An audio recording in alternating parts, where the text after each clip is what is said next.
every adventure, there's a moment when the chaos and questions of logistics, packing, anticipation, or nerves give way to the reality of departure. In this case, the adventure was a late summer excursion to Isle Royale and Lake Superior.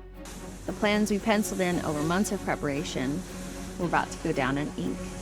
We were underway. The Voyager 2 passenger ferry carried us 2 hours through the frigid gray waters of Lake Superior, from Grand Portage, Minnesota to Windigo, until at last the boat could go no further and it was time to use our feet.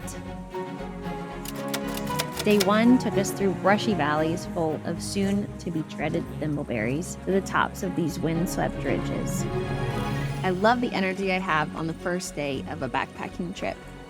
Fresh legs, full belly, and sudden immersion into the sights, sounds, and smells of the wilderness.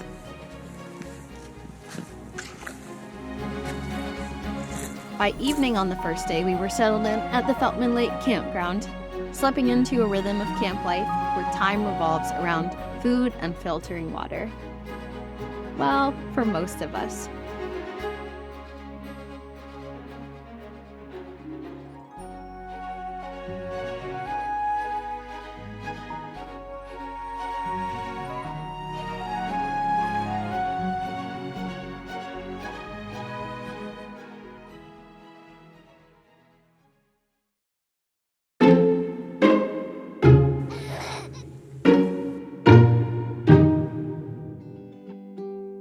We'd been on trail for less than 24 hours, and already our day was dictated by the sun rising and setting. Simple pleasures are distilled on the trail, like the singular joy of a cup of coffee in the morning with bonus fresh air and soothing sunshine.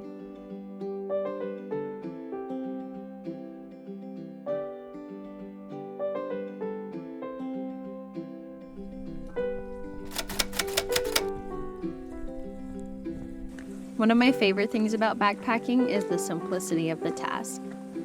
Move from point A to point B. How? One step at a time. I was talking to... Back in my day, I could go 2 miles an hour.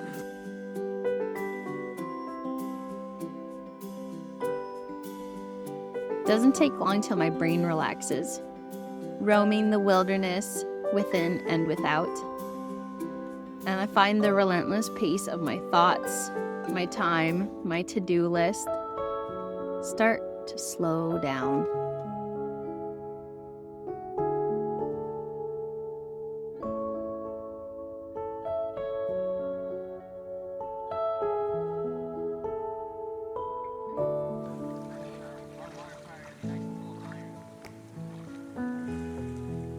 Make camp, breathe in.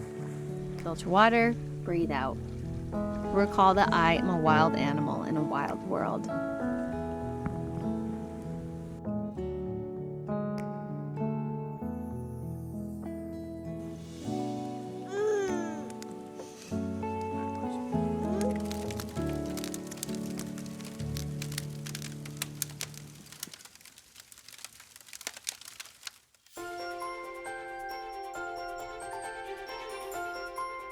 When we arrived at Isle Royale, the ranger told us that the foxes on the island are quite mischievous.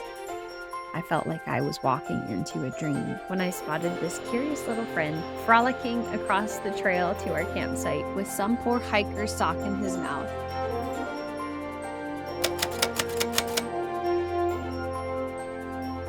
Gray mist over gray water, erasing the line between earth and sky. Final day of hiking, making us all appreciate the space we gave in our packs to our wet weather gear.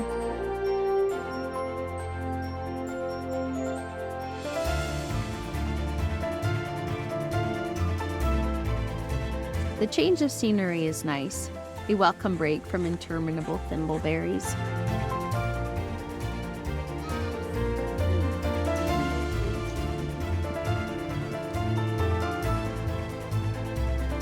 Take care on those slippery, wet boardwalks. Not that I speak from experience. The wilderness on Isle Royale is a story of restoration. In the 1870s, the Island Mining Company opened a copper mine on the main island, one of many similar operations. For 2 years, more than 100 men mined and milled the ridges around Siskiwit Bay until a fire, falling copper prices, and a failing copper lode drove them to abandon the project. We found the old steam hoist with trees growing through enormous cogs and coils of steel cable, a reminder of the often uneasy but ultimately symbiotic relationship between humans and nature. Okay, Laura, just philosophize while you walk, please. We've got some ground to cover.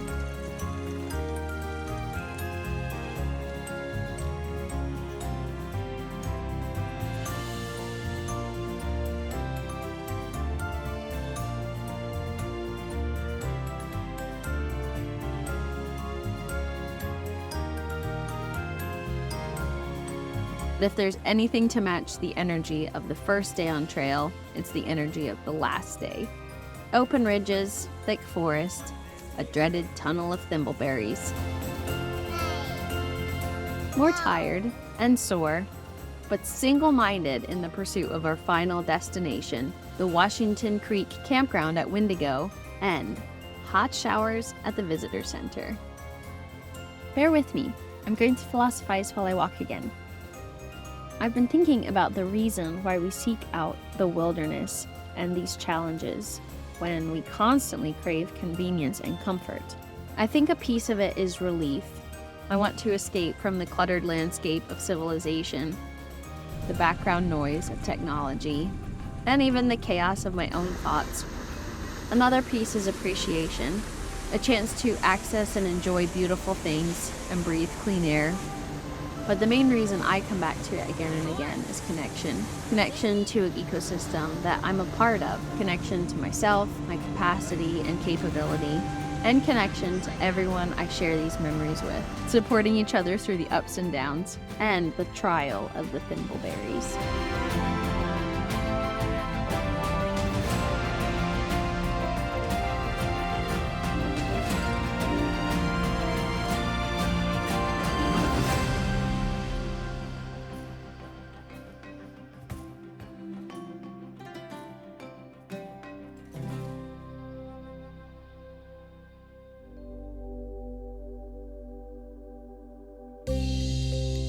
We venture out with curiosity, sometimes apprehension, and come back satisfied and stinky, having reacquainted ourselves with both our strengths and our weaknesses, with a greater appreciation of the balance of comfort and hardship in our lives.